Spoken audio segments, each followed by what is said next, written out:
देखिए हमारे गुरु महाराज को, हमारे गुरु महाराज परम संत बाबा जय गुरुदेव जी महाराज ने एक अच्छे समाज के निर्माण के लिए, चरित्रोत्थान के लिए, लोगों को शाकाहारी और सदाचारी बनाने के लिए 116 वर्ष की आयु तक अथक मेहनत और परिश्रम किया। हमारे गुरु महाराज ने अपने गुरु की याद में मथुरा आश्रम पर इतना विशाल मंदिर बनवाया। अरे गुरु महाराज हमारे कहते थे, बच्चा मंदिर का वो देवता वहां पर बैठ करके बरकत बांट रहा। अरे आप लोग आइए, वहां कोई रुपया पैसा नहीं चढ़ाया जाता, कोई चंदा चुटकी नहीं।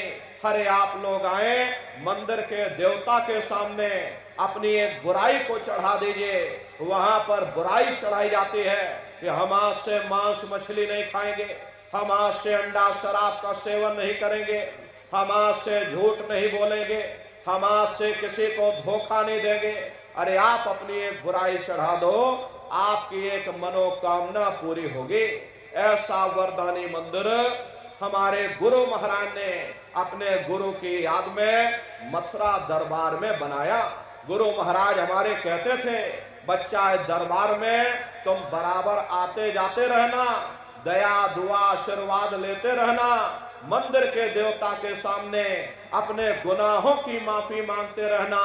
समय न मिले महीने में आ जाओ, महीने में समय न मिल पाए 6 महीने में आ जाना, 6 महीने में समय न मिल पाए साल भर में आ जाना। और जिसको साल भर भी समय न मिला तो महात्मा कबीर कह गए हैं, दरस बरस ना कर सके ताको लागे दोष, कहे कबीरता दास की कभी न पावे मोक्ष। गुरु महाराज ने मन से कहा कि नर नारियों, मैंने जो कुछ पाया है वो अपने गुरु की बदौलत ही पाया है। अगर तुम मेरे गुरु को भुला दोगे, बच्चा मैं तुमको भुला दूंगा। अरे छोड़ दिया जो मथुरा खितौरा, चैन कहीं ना पाओगे, होगा तेरा कोई ना सहारा, आखिर में पछताओगे। इसलिए प्रेमी भाई बहनों, हमारी आपसे प्रार्थना है, अपने दरबार में बराबर आते जाते रहिएगा। वो हम प्रेमियों का गुरुद्वारा है। देखो शंकर भगवान और पार्वती जी उत्तराखंड की तरफ चले जा रहे थे। चलते चलते शंकर जी ने जमीन पर लेट करके दंडवत प्रणाम किया। पार्वती जी ने पूछा कि भगवान ये बताइए, यहाँ ना कोई पेड़ है, ना कोई पशु है, ना कोई पंछी है, अरे आप किसको प्रणाम कर रहे? तब शंकर जी ने उत्तर दिया, पार्वती आप भूमि की क्या कहूं वर्णन भाग्य, और 10,000 वर्ष पूर्व संत रहे यही जाग। ये पार्वती इस जमीन के बहुत बड़े भाग्य हैं। आज से 10,000 वर्ष पहले एक संत महात्मा एक जमीन पर आकर सत्संग कर गए थे। ये जमीन बहुत पवित्र है, मैं जमीन को प्रणाम कर रहा हूँ। अरे आज हमारे गुरु महाराज 50 वर्ष मथुरा आश्रम पर रह करके अपने चरणों से वहां के कण कण को पवित्र किया। प्रेमी भाई बहनों, वो हम प्रेमियों का गुरुद्वारा है, हम प्रेमियों का दरबार है। अपने दरबार में बराबर आते जाते रहिएगा, दया दुआ आशीर्वाद लेते रहना। देखिए अभी होली का कार्यक्रम 13, 14, 15 मार्च 3 दिन का ये होली का कार्यक्रम मथुरा दरबार में होने जा रहा। तारीख आप सभी लोग याद रखिएगा, 13, 14, 15 मार्च 3 दिन का ये होली का कार्यक्रम होगा। तो आप सभी प्रेमी भाई बहन होली के कार्यक्रम में मथुरा दरबार में पधारिएगा। समय निकाल करके आप लोग दरबार में पधारिएगा, अपने दरबार का दर्शन करना। देखिए मथुरा दरबार में हमारे गुरु महाराज की एक छोटी सी गौशाला भी है। हमारे गुरु महाराज के पास में कुल 2 गाय थी। 2 गायों का इतना बड़ा परिवार है। ये आज के समय में करीब करीब 3,000 गायें हैं और 3,000 के ऊपर सांड है। गौशाला अलग है, नंदीशाला अलग है। हमारे यहाँ किसी को बाहर नहीं भेजा जाता, क्योंकि हमारे गुरु महाराज कहकर गए, बच्चा इनको यही रखना, यही सेवा पानी करना। इसीलिए चाहे गाय हो या चाहे बैल हो, हमारे यहाँ किसी को बाहर नहीं भेजा जाता। गायों के लिए अलग से गौशाला है और सांडों के लिए अलग से नंदीशाला बनी है। उसी के बगल में अपना एक बहुत बड़ा कॉलेज है जिसमें 2,500 से 3,000 बच्चे निःशुल्क विद्या अध्ययन करते हैं। कॉपी किताब पढ़ाई लिखाई भोजन पानी बिल्कुल निःशुल्क है। उसी के बगल में अपना एक बहुत बड़ा अस्पताल है। प्रेमी भाई बहनों, वो गुरु महाराज की कर्म भूमि है और हमारे गुरु महाराज की जन्म भूमि, जहां पर हमारे गुरु महाराज का जन्म हुआ, अरे आपके पड़ोस में ही जिला इटावा ग्राम खितौरा पड़ता है। जैसा भव्य मंदिर मथुरा दरबार में बना हुआ, उसी तरह से भव्य मंदिर गुरु महाराज के जन्म भूमि पर बन करके तैयार हो चुका। ये जो आप पोस्टर देख रहे हो, ये गुरु महाराज की जन्म भूमि का ही मंदिर है और इधर जो पोस्टर लगा है ये मथुरा दरबार का मंदिर है। तो समय निकाल करके दरबार में आप लोग पधारिएगा, अपने अपने बच्चों को भी साथ में लेकर के आइएगा। हम लोग ये सोचने लगते हैं अरे बच्चों को क्या करेंगे ले जाकर, ये बच्चे छोटे हैं, इनको घर में रहने दो, इनको पढ़ाई लिखाई करने दो। अरे पढ़ाई लिखाई जरूरी है, हम आपकी ये बात मानते हैं। ये आज के समय में शिक्षा बहुत जरूरी है। अरे हमको भी गुरु महाराज ने पढ़ाया लिखाया। प्रारंभिक शिक्षा हमारी गुरु महाराज की जन्म भूमि पर हुई, क्योंकि जो गुरु महाराज की जन्म भूमि है खितौरा धाम, वही हमारी भी जन्म भूमि है। तो प्रारंभिक शिक्षा हमारी वहीं पर हुई।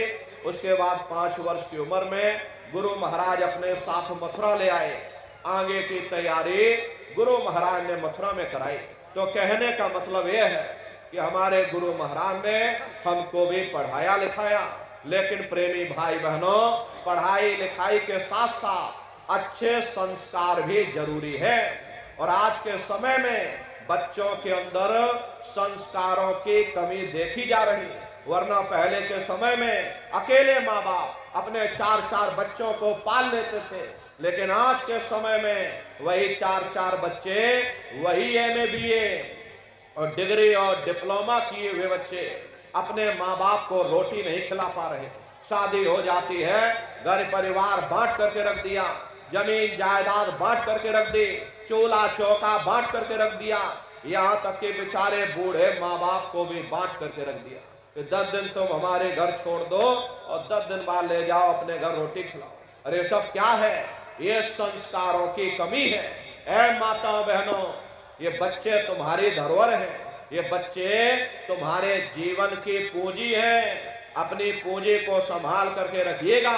इन बच्चों को आप बचपन से तैयार करो, इनको अच्छी शिक्षा देना, इनको अच्छे संस्कार देना, इनको शाकाहारी बनाना, इनको सदाचारी बनाना, इनको चरित्रवान बनाना और इनको भी तुम राम और कृष्ण बना दो। यही बच्चे बड़े हो करके अपने माँ बाप का नाम रोशन करेंगे, घर और समाज का नाम रोशन करेंगे।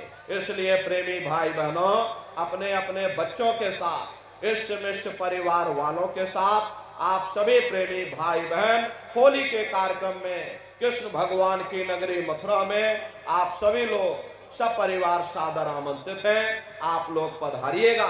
सुमरन ध्यान और भजन बराबर आप लोग करते रहना। इतना जान लो प्रेमी भाई बहनों, ये रास्ता बिल्कुल सच्चा है। अरे आप करोगे तो आपको स्वयं अनुभव होगा, दिखाई भी पड़ेगा, सुनाई भी पड़ेगा। अरे तुम्हारा लोक भी बन जाएगा और तुम्हारा परलोक भी बन जाएगा। इसलिए नित्य नियम से 24 घंटे में से घंटा 2 घंटा समय निकाल करके सुमरन ध्यान और भजन बराबर आप सभी लोग करते रहिएगा। इसी के साथ अब हम अपनी वाणी को विराम देते हैं। आप लोगों ने अपना कीमती समय हमको दिया, इसके लिए आप सभी प्रेमी भाई बहनों को बहुत बहुत साधुवाद है। बोलो जय गुरुदेव। अब आप सभी लोग खड़े हो जाइए। सभी लोग खड़े होकर के मालिक के पावन नाम का सभी प्रेमी भाई बहन प्रेम से उच्चारण करेंगे। बोलो जय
समाज का कहना है।